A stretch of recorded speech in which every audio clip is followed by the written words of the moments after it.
The Rail Operation Control Center, also known as the ROCC, is the nerve center of the Metro system.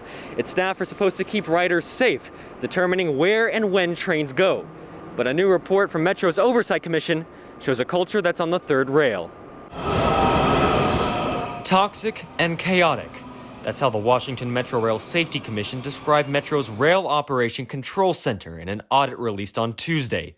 It revealed systemic issues of harassment and discrimination that have plagued the ROCC for decades, saying that its environment includes distractions, fear, threats, and conflicting instructions that create a variety of safety risks for everyone who depends on Metrorail. Every little potential safety concern adds up a little bit more risk for riders. And so some of these concerns that we have are more than just little.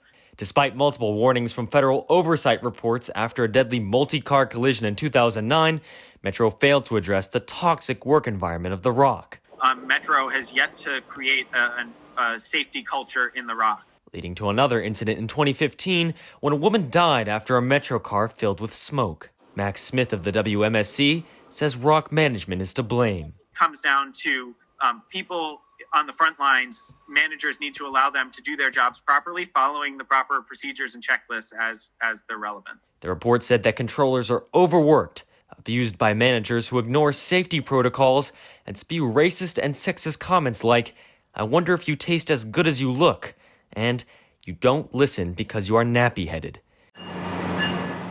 Jerry McCoy, president of the Silver Spring Historical Society and a regular Metro rider, says he isn't surprised about the report's findings. Metro's customers, there's no level of concern about safety, and why should the workplace for Metro be any different than that?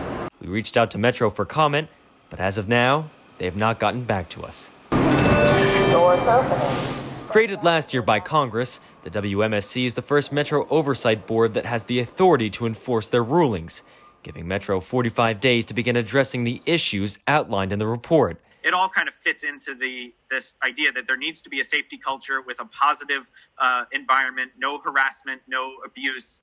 Already facing massive budget shortfalls and ridership droppage because of the pandemic, it's unclear whether Metro will be able to meet the challenge of fixing the ROCC of its system.